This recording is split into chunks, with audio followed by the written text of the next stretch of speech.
I'm Danny, that witch next door, and you're listening to That Witch Podcast.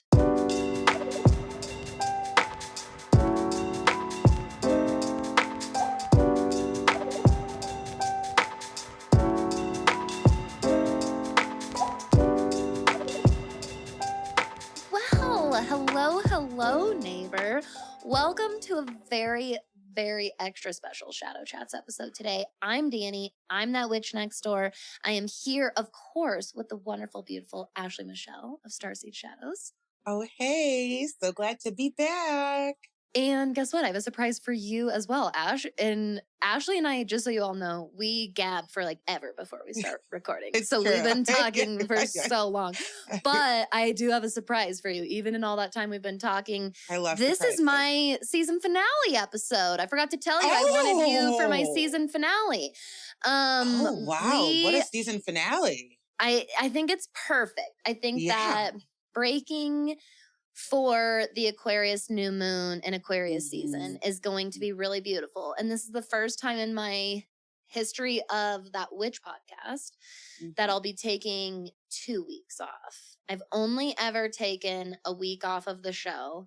Yeah. And if there's one lesson I really learned from my 8th house perfection year, which has been so much about my long-term sustainability, a week is just not enough for me these days. Yeah. You know, a week sometimes just disappears before my eyes. A week ahead on content's not enough. A week ahead on scheduling things. Like, a week is just not where it's at these days. So I'm actually taking 2 weeks. I literally tell you, I'm sure you can relate, and some of your listeners can too. Like, when we're younger and our parents tell us how like time goes by so slow when we're younger, and our parents are always like, you know, appreciate it because it's going to go by so fast. I get that so hard now. So true. Like 2022 was like a blink of an eye. Oh, yeah. Like, it's about to be, we live in the future.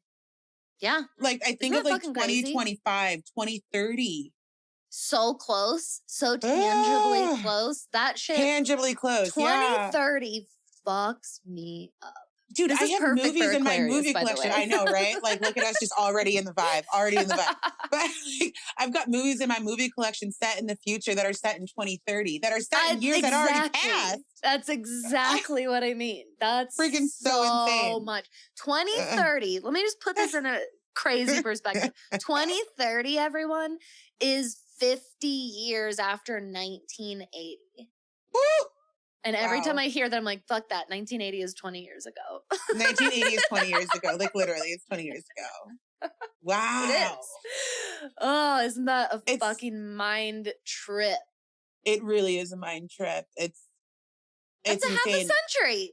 It makes you think. It makes you think, like, you know, my Aquarius moon must just be super activated right now. But what I was going to say was like, what imprint am I making in this world? Like, that's what it makes me think. Oh my God, that's adorable. That's what it makes me think moon, of. Cancer rising.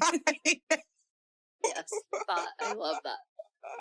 Oh my God. My Aquarius they say is astrology showing. Isn't real. They do, because that was literally the thought that came through, and I was like, holy shit, my Aquarius is showing. But that's the thought that came through, you know. Oh my God. Makes me think about that. Yeah.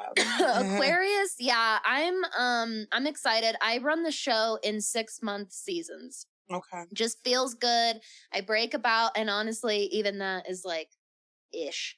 I've broken in February before. I am all over the place, but I really do it. And I encourage everyone to do this wherever they can in their own businesses and life. Sensing a little bit ahead of time when I really need a break and just giving it to myself. Because these breaks in between seasons, there was a time when I was a young beginner podcaster that I would have been terrified to take a week off. A week even, let alone 2. And every single time I break for a season and come back, the show gets better and better. And it always grows after that. Always grows. I'm totally listening to this because I don't have my podcast set up right now for breaks at all.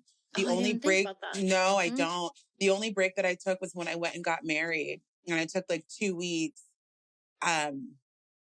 But I should probably do that. I should probably figure that out. It makes like the world of a difference when you know like the end of a season is coming soon and you've got this guaranteed break, and it's a really easy way to just like feel like fresh in what I'm doing. Right. Like, recenter myself a little bit, look at our experience of the last 6 months, the feedback from everybody who listens to the show throughout that time, what they really responded to, all of those things, and then use that information moving forward. This is all so fucking Saturn. Yeah. We were just talking about Saturn. Yes. Saturn and Aquarius, baby. It is very Saturn. It is very Saturn. Just to kind of like start everyone off, Ash, I would love it if especially being our Queen Aquarius moon, would you just kind of give a little rundown on a moon in Aquarius vibe in general? Yes. What the moon is like in that energy. Yes. Oh my God. Yeah. I love my Aquarius moon placement. Arguably, okay, let me start back. I'm getting excited, guys. They say when you're learning astrology, the best way to learn is by learning your own birth chart. And so when I was going deep into my astrology learning, I was learning my birth chart. And I was really familiar with my Sagittarius energy and even more so with my Cancerian energy, but not so much with my Aqua moon.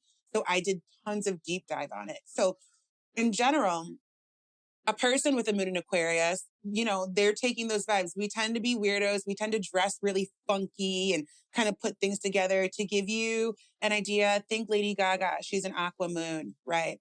Just kind of doing so much sense. Britney is also an Aqua moon, Britney Spears. And Sag Sun. And Sag Sun. I didn't know that. Sag Sun. Her birthday's the day before mine. Fun fact. Oh, shit. So Aquarius, the moon in Aquarius, I feel like gives the moon a beat. And when I say that, I mean the moon, it's our subconscious body. Our moon holds our emotions. It's how we feel. And Aquarius energy, for lack of a better word, can kind of be a fickle bitch. The Aquarius energy is not all about those feelings. Like, what do we need to do to save the fucking world? That's Aquarius energy. Yeah. We don't have time to cry. We're on a mission. And so when you combine that energy together, it gives the moon, I feel like, a deeper purpose than to understand how it feels. I'm personifying the moon a lot here, so I hope you all are following kind of what I'm saying and what I'm getting at. But yeah, so I think Aquarius gives a lighter energy to the moon, which the moon position in general as a collective and in your own birth chart can sometimes be very heavy, especially depending on what's going on around the moon. So, very much so. Yes. If you are like me and you have a water moon in any of the water signs, it's a very heavy place. It is. And it doesn't mean that we can't experience like lightheartedness and times of lightness, you know what I mean? But like it is heavy. It really, a lot of your lessons are in emotionality. So get ready for the emotions, essentially. Exactly. Definitely. I love that so much because I have many people in my life with major Aquarius placements and several of them Aquarius risings and Aquarius moons, you being one of them, obviously. And there is definitely this very natural inclination to, I need to understand how I feel. Very much I would agree with that. I need to understand how I feel. And also, let's not forget, Aquarius is also the individualist as well. So there is, the moon brings this passion around beating to the tune of your own drum as well. And like you said, that introspectiveness, because what you just said makes me think about me being an Aqua moon in my life. And like the reason why I started StarSeedShadows was to understand how I feel. To be quite honest, I've always been such a creature of feeling and like, I love that. It's true. Like I've always been somebody who, what's the word? When I would always succumb to my feelings and be kind of enraptured by them, if that's even a word. And so trying to understand how I feel was how I fell into Reiki, which is how I fell into understanding being an empath, which is how I fell into Lilith work, which is how I fell into StarSeedShadows. Like it all happened that way. Me trying to understand how I feel. So that just deeply resonated. I wasn't I ready for it. love this because, Yeah. and you just made a lot of things resonate for me. My daughter is an Yeah. air moon. She's a Gemini moon. And you made me just realize that when we have the moon in air placement, we have a natural curiosity about our feelings. Yeah, very much And that so. can be, let's not forget, that can definitely be really all consuming. Or this can be a really helpful driver, especially on your mental health and emotional journey. Getting curious about how you feel. A lot of earth moons and fire moons can tend to like just shut that off. That doesn't feel good, so I don't really want to deal with it unless it feels good. And I'm good at just kind of like either blazing past that or compartmentalizing that. And an air moon, water moon is going to like surrender a lot easier to the emotions themselves, but an air moon is going to naturally get curious very much so about their feelings journey. And that's really important. And so I think that is definitely an energy to bring into this new moon in Aquarius, is getting curious about how you feel from that higher Aquarius level of non-judgment, right? We're getting curious, but we're not putting judgment on what we find. Exactly. I think that's really important because, you know, Sagittarius and Aquarius get along really well. Some of my best friends, male friends actually, Aquarius men, I love. They can sit with me all day. It's just such a bro-y vibe. And I don't know what it is about it, but what I guess I'm kind of getting at is, like you said, that higher level. Aquarius has a way of being the observer. I think that may be one of the archetypal words for Aquarius as well, where they look at situations and they kind of observe what's going on and how this is happening. And they have a beautiful way of being able to separate themselves from situations, but still also be this leader as well. This Aquarian energy is meant to lead in a big way. They are the individualists. They do it first so that other people can watch them and come on. And they want people to come. They want people to follow their lead, but they know they need to go first. Absolutely. And so I vibe with that a lot. When we're on the Leo Aquarius axis, we're in themes of leadership. Different scopes, different lenses. Very much so.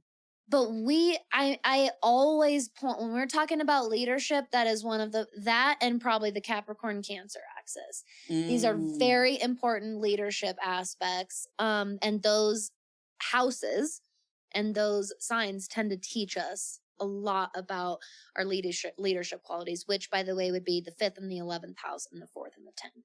The 4th, how we're a leader in our home. 10th, how we're a leader of our society and our career and our contribution, right? Hi, neighbor. I want to take a quick moment to thank our episode affiliate for the day, one of my favorite companies and products to date, Magic of Eye and their astrological planner. If this is not your first time in the neighborhood and you've been around for a while, you very well know how much I love and how frequently I mention this planner. It has been a part of my astrological journey pretty much since the very beginning of my studies.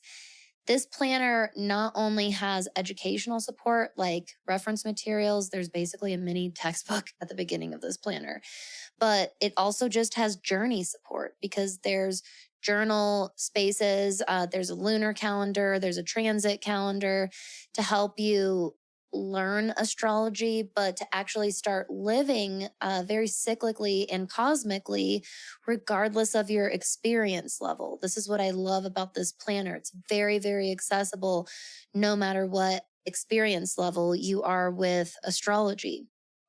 Personally, I use it for both my personal life and my business. It's an integral part of my planning and scheduling practices. Now, this year for the 2023 edition, their new theme is astromycology. So in this 280-page astrology planner, again, that is for all different experience levels, we are now getting the extra edition of mycology exploration, or the magic and healing properties of mushrooms. And this is absolutely a fascinating subject to me, as I'm sure it already is to so many of you. And the cool part is not only is there a section in the planner with different types of mushrooms and their healing properties and benefits, but they also have an exploration on astrology to fungi connection, which I think is so cool. Get yours today and support That Witch podcast by ordering yours at the link in the show notes below. So, speaking of all this astrology, Ash, let's look at the chart because I have some questions to ask you about the aspects. That's something I really, as we continue in our shadow chats, I'm going to start asking you more and more deeper about questions. the aspects. Yes. I love talking aspects. And I feel like we don't get to talk about it too much because it's such a deeper level to astrology and it can kind of confuse people. So I definitely, let's go there. Let's talk some aspects.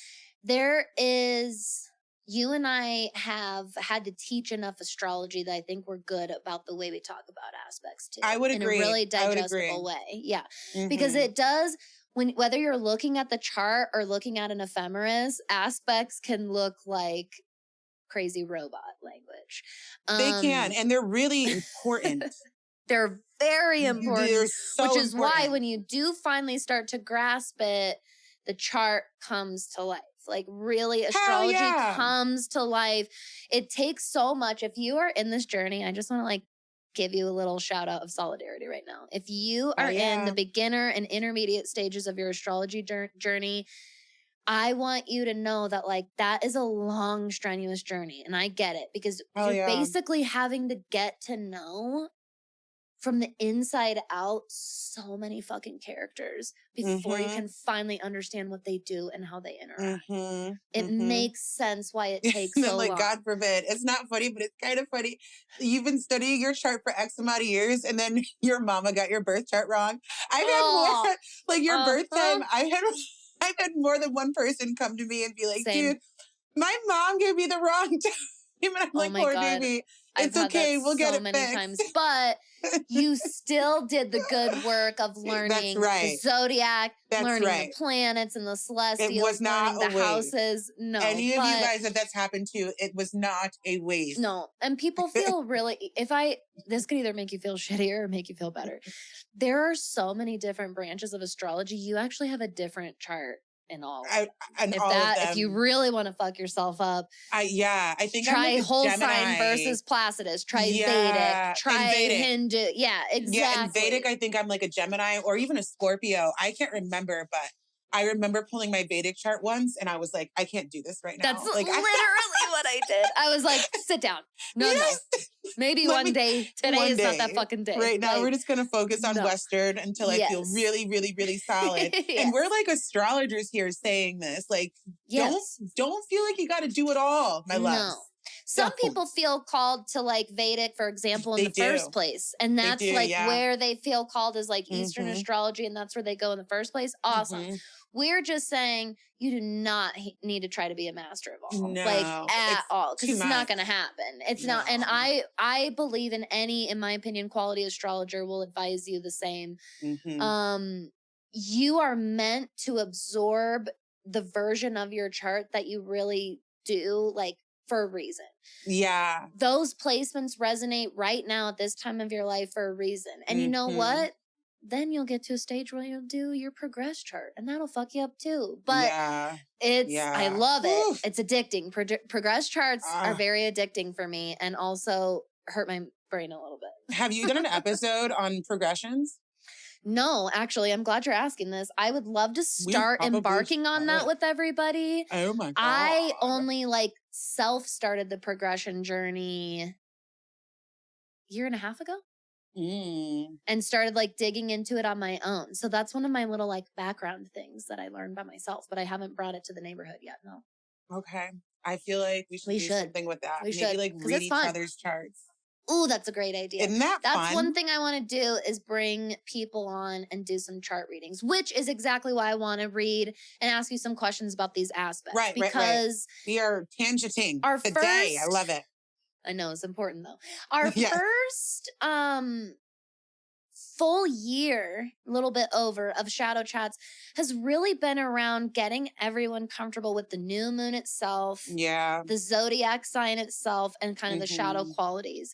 And now I want to do the same thing, but get more specific by bringing the aspects in, because when we're talking about a new moon, everybody, we're actually talking about an astrological aspect. It's a conjunction of the sun and the moon happening, okay?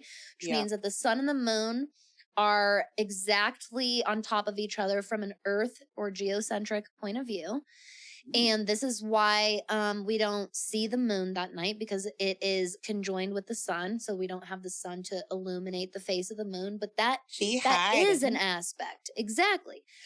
That's why when Ash and I come on here and we talk about the energy of the new moon in Aquarius, we're actually talking about the energy of the sun conjunct the moon in the sign of Aquarius. We are already talking about an aspect. Now, this particular new moon is happening Saturday, January 21st, 2023 at 1:53 p.m. Mountain Time. That means 3:53 p.m. Eastern Time. And we've got some interesting little characters here. Yeah, we do. I started bringing it up to Ash before the show, and that's when we were like, we should probably record this. So I'm going to start there with us and hopefully get us back on that tangent. But one of the very first things I noticed in this chart was Mercury, who will be direct, yay, for this new moon, is at 8 degrees of Capricorn.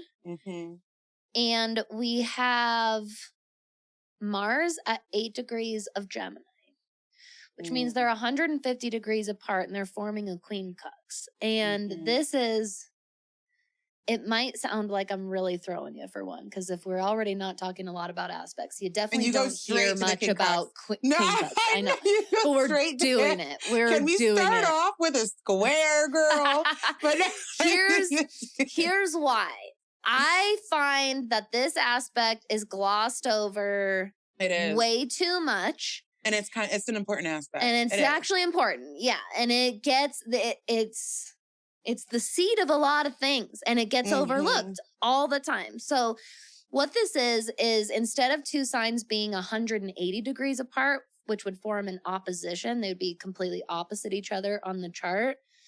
They're almost exactly straight across from each other, but one sign off. So it's awkward to give you an idea. There's a little like snag you can't quite get right. There's a little itch you can't seem to scratch in a king cux. This is interesting to me because Mercury is the ruler of Gemini, which is where Mars is, and they're forming this aspect with each other. When you see that little fucker Mercury forming this aspect to Mars, Ash, what comes to mind for you in this new moon? What kind of advice would you give somebody knowing that we have this kind of discomfort happening under a new moon in Aquarius? Honestly, what specifically comes through for me is I feel like this need to kind of push against resistance. And to clarify that even more, it's almost kind of like working through being tired, or like working through when you know you need a rest day, but you're like, let me just drink some espresso and I'm just going to keep pushing it out, right? Like not giving yourself this space that you need to get to do whatever it is you want to do. Why am I saying that? I'm saying that because we've got Mercury, this very quick little fucker, like you said, very, very quick, always moving, always thinking, right? You know, like Mercury just doesn't sit the fuck down. And then we've got Mars, which is this planet of just like passion and drive and let's go and let's do it, right? And so Mars is hanging out in Gemini. And as Danny said, Mercury is the ruler of Gemini. So Mercury is over there like, what are you doing over there, brah? And then you've got Mercury hanging out in Capricorn. And like you said, they're king cux. And so this aspect, it is a harder aspect I think the best way for me to kind of describe it, it's like the planets are talking, but they're not enjoying the conversation. But valid things are being said. That is a fucking beautiful way of putting that. Yeah. Especially because Mercury is this such strong player of communication here. That's a perfect analogy because we can all relate to that scenario where this is not going to be a fun conversation, and it has to happen. And it has to happen. And so with this specific aspect, I feel if you are not in tune with yourself, with your needs, with your family, with your partner, the whole shebang, there's going to be a point of you overworking yourself. That's how I feel. I could not resonate more with this. This is so on goddamn point. Like, I have such chills right now. This is so on point. Because the image I have is from fucking years ago at an office job that I had, which was in the financial department of an oral surgery office. So it was a really tough job. It was very, very energetically draining because I had to talk to insurance companies all morning and verify insurance benefits. And then I had to deliver the terrible news to patients about how much money they were going to have to pay. Oh, which oral surgery, we're in thousands and thousands of dollars. This is not the dentist. We're doing like surgery and jaw surgery. And like, I mean, I had like $40,000 estimates I'd have to go over with people. Wow. And and anyone in an office job, regardless, and there's honestly many industries, but you can relate to this where you have an overwhelming job. And God, even my own business does this sometimes, where I get myself into a rut where my brain is operating on fake time that does not exist, straight up, and is like, you got this, you can do it, just keep going. You're tired, I know, but you can do this. Fake time, in reality, it's like that there is physically not enough time. You could do this perfectly for the next several hours, and something's not going to get done. And a king cucks is the surrendering to that, and it reaches a high friction point. Very much so. It starts out as this annoying, stupid, tiny thing, and it grows and it builds and it builds and it builds, and that peak is kind of happening on the day of the new moon. I do think that is such an important message you're offering everybody, because one thing that you brought up before the show, right, is that this is like the new moon of 2023, right? It is. We're Tell like us actually kicking off. Yeah, exactly. Because this is our first new moon of the calendar year. We're in Aquarius, which is already so progressive and forward. A lot of new beginnings come from Aquarius. Right. What, from that discomfort and tension, is that observer Aquarius able to say, let this go? Or set this one to the side, or take this one for the team and put this over here, or whatever. What's coming through for me, especially like Aquarius moon being activated over here right now, about what you said, it's not even more so like, let this one go. It's like, is my magic being used in the most efficient way? Do you know what I mean? Like, are my skills being used in the most efficient way? Am I doing life right now really inefficiently? Because I'm trying to push and push and push. Yep. You know? And so this new moon can offer us the opportunity to be that observer and look at maybe where are we stretching ourselves too thin, or like our relationships too thin, or just in general, where are we being stretched too thin, and where are we the most inefficient? And I've got like a weird thing about efficiency in general. I hate backtracking, you know, like when you're driving. I think it's because my mom used to do it all the time. We'd be in the car for hours. I'm like, we just passed that spot. PTSD. Anyways, love you, Mom. But it is, you know, I feel like this new moon and this King Cux, like there's like a hole in there I wish you guys could see my hand motions where I like there's that. like, where there's this opening where it's, am I living my life efficiently? Or is there a more efficient way to do life or just a piece of life, right? Like this doesn't have to be every main department. Exactly. Like just a piece of life. I love this because that's a way more specific way of putting it. Instead of just maybe let this thing go, it's, are you even benefiting from this? Right. That's Are you exactly just, what. Are you just wasting your time Are right we now? just going through the motions? Yes. Oh, are we just going through the motions? If that is not a Mars and Gemini term, or what? That is a big learning lesson of Mars and Gemini is bringing mindfulness to our actions and not getting swept up in constantly just going through the motions, because Mars and Gemini will fake you out and make you think you're moving and doing all this fucking shit when really it's actually just going through the motions, which is stagnancy disguised. It's stagnancy. And remember, Aquarius is fixed energy. Aquarius likes to be in the state of building. Aquarius likes that shit, but only if we're building towards something. Remember, you know, the humanitarian, the individualist, like all of that energy. Aquarius likes to be moving towards change and towards creation. And so if we're just going through the motions, Aquarius is like, yo, I have better things to do with my time and you are wasting it. Exactly. Aquarius is the enemy of stagnancy. It is a very unique fixed sign. It is a very, of the other of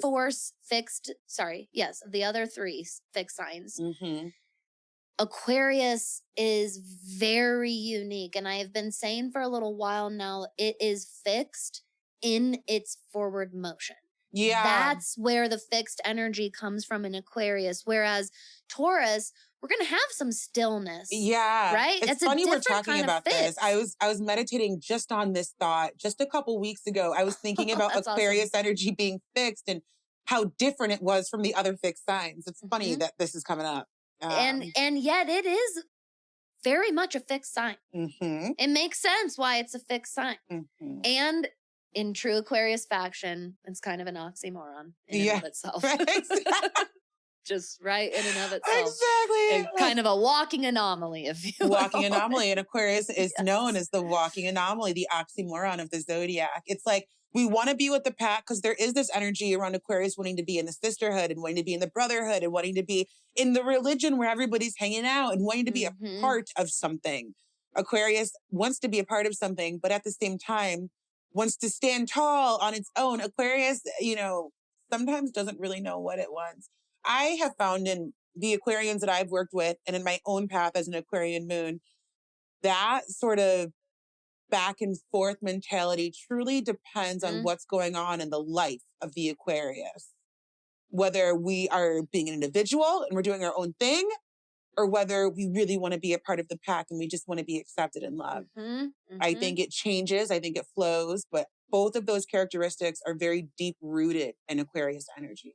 Absolutely. That's Aquarius. One of Aquarius shadows is, in my opinion, definitely kind of tricking ourselves into thinking we're not being stagnant. And it is kind of that going through the motions energy and checking all those boxes, because Aquarius is logic based. Very, very logic based. So if you check off these boxes, it must therefore be happening. And this is where Aquarius probably garners that observer role, is it has learned in its lessons, I have to stop and take a step back and actually survey the scene and what's going on and make sure we are actually going fucking forward. Because sometimes you're going in circles, my darling, even though you think you're moving forward, you're just going in circles, which again is just staying in the same space. Survey the scene. I feel like that's the theme for this new moon. Ooh, like, I love that. Survey the scene. What are we actually doing? Yes. Which is perfect for my next character that I'm bringing in, which is Saturn, because not only is Saturn one of the rulers of this new moon, Uranus being the other, Uranus and Saturn co-rule, Uranus, just as a quick side note, will station direct the following day, the day after this new moon, on the 22nd, actually. So we have lots and lots of forward movement happening. Right before this new moon, Mars will have station direct, Mercury stationing direct. We're in forward moving Aquarius. The following day, Uranus will move direct. So I want to look at Saturn, kind of our other player here, who is Yeah. conjunct Venus in Yep. Aquarius for Yep. this new moon. Saturn will be at 24, Venus will be at 23 degrees. And Ash, I would love to hear your opinion on a Venus Saturn conjunction in Aquarius and what that energy brings to this table, because when we're talking about surveying the scene, Saturn is a player of that. Saturn is a player. Sure. Well, what's coming through directly right now is to remind everybody out here how important a conjunction is. When we're working with a conjunction, one planet cannot function without the other. They are literally working together. And so you have this energy of Saturn, this structure, discipline, time, self-awareness, boundaries, functioning together with Venus, this energy of pleasure, lightheartedness, art, beauty, fun, business, money, boundaries from a different lens. Yep. Working together. So looking at this conjunction in Aquarius, I see a lot of energy around creating structure around what you love. And when I say that, I mean, we want to look at this conjunction through the lens of Aquarius. Yeah. Aquarius fights for what it believes in. Aquarius fights for what it loves. Aquarius fights for the harder truths, right? Yeah. And the Saturn is a truth, the harder path. And Saturn knows all about the harder path and is a truth teller. Yeah. So Aquarius and Saturn are they're here, like, we fuck with each other, and Venus is kind of coming in, fucking it up a little bit. Like, can we all just chill? But I also am getting energy around like money and business and finances and your banking account, and maybe setting yourself up for success a little bit. Like, have you been looking at your money? Have you been tracking your finances? Have you been putting money away in your savings account? What are you saving up for? Do you want to do a vacation in 2023? Like, these sorts of things. How much are you spending on Uber Eats? Sorry if you feel called out, but that gets expensive. So like when you first brought it up, the first thing that came through, this conjunction has more to do with money and our finances and creating systems and structures around those things, to be able to fight for what we want and what we desire, to be able to move money around, to fight for those things that mean something for us. Going back to being efficient and efficiency here, right? Because, in this whole spiritual world that we live in, there is this sort of push and pull with the ego and the soul. And it's like, for example, let's say you really want to do this program, but you keep spending money on Uber Eats. Yeah. Are we being efficient here? Or can we put that money aside because I know I really want to work with this person, or I really want to do this program, or I really want to start my podcast, or I really want to open up this business, or I really want to move, whatever it is, So that's what I'm getting around that conjunction specifically. I love everything you're saying, because it really describes the way I saw this transit, which is I saw it as Venus and Saturn on one end of the Aquarius journey and the sun and the moon on the other. Since the sun and the moon are at 1 degree of Aquarius when this happens. And again, these are two conjunctions we're talking about in Aquarius, one between the sun and the moon. They neither can function without the other in that aspect, like you said. I'm so glad you said that. And then on the other end at 23 and 24 degrees, we have Venus and Saturn almost at the end of that journey. So what I thought of while you're saying that is, I know, number one, that you are a smart, capable person, that with all these beautiful ambitions and dreams and goals that you have, that you're able to look at those and you're able to decipher in this moment, what that person who attains those goals, what kind of decision that person should make in that moment. Exactly. That's I totally exactly. agree. I totally agree. And I would look at us and our ego and our emotions, right? Which are very, very centered around immediate satisfaction, are they not? Very much so. Very much I would so. look at them, at the sun and the moon, as us right now. And I would look to Venus and the Saturn conjunction as our teachers. And these people we know that come before us, that have had the experience before us. And what advice are we getting from them that maybe we haven't been putting into practice when we know better? From that efficiency talk about thing. this all the time, you know? And just to say, I too also struggle with putting things into practice. But absolutely. Yeah. But it's like only when we continue to drive the needle forward just a little bit, we get better at it. We get better at creating discipline. We get better at creating consistency. But if we're not doing anything at all, then it's like a muscle. You have to move the muscle for it to grow. Exactly. In fact, you have to break it the fuck down for it to get bigger. Yeah, actually. Yeah. That's why we talk about it so often. Because we're bringing our awareness constantly present to that journey so that we are holding ourselves accountable too. Right. Holding ourselves accountable to what it is we're saying 100%. 100%. Yeah. I totally agree. And this is why I hope it's coming through what we're saying, why this new moon is like kind of like the start of 2023. Yeah. Like we're starting this year off with asking ourselves questions around efficiency. We've been a little in limbo with the retrograde energy that we entered the new year with. We've been in like this like foggy space and time, and in many Cancer ways full moon. Exactly. You know? Even though the calendar year on paper started, I agree with you that now it'll feel, the feeling will match that the year, because I keep forgetting that it's 2023. That New Year's happened. Right. I'm like, what? It feels like a longer December has been taking place. Totally. Totally agree. This has been such a good one, as always. I know. And we didn't even get to Starseeds. I know.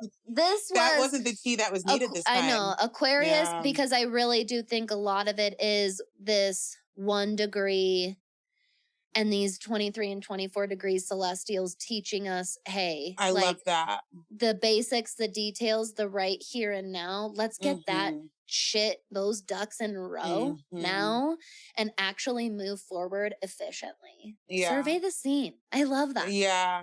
Survey the scene. Survey the scene. I'm going to remember that for my own work that I'm going to be doing. And going back to the resting thing too, just to say, I feel like so many people feel so much pressure to do something on these moons. But if you do nothing but just in your head, survey the scene, survey like every main area of life. Everybody, we all have like those main areas, our relationships, our emotional, romantic, platonic, sexual. And then we've got our children, and then we've got our relationship to self, and then our relationship to our body. Like just survey the scene. Sit on the couch, eat some fucking popcorn, and just think a little bit. Yeah. Like, what are you doing here? That is an Aquarius ritual. Yes. Is bringing awareness and being present in your thoughts and just thinking and pondering and contemplating. I totally fucking agree. Yeah. This is I agree. The tea was much, much needed. And I think that we're going to set people up for a good start to the new year with this one. Yeah, really definitely. Ash, please tell all of us, especially any of our new listeners today, where they can find you, where they can follow you, and how they can work with you. Yes, so StarSeedShadows everywhere on the Tiki Talk and on Instagram. And then I have a podcast, The Goddess Complex. And I'm open for soul sessions, one-on-one work. My website will be linked. I do have some group programs coming up in the next month or so. It'll all be linked down at the bottom. Sign up, get on the wait list, DM me. I'm an open book. I'm so happy to be here. I'm just happy to sit with you. Get on Ashley's email list. She has really cool shit coming. Holy shit. Make sure you're subscribed to that email list. I love your emails.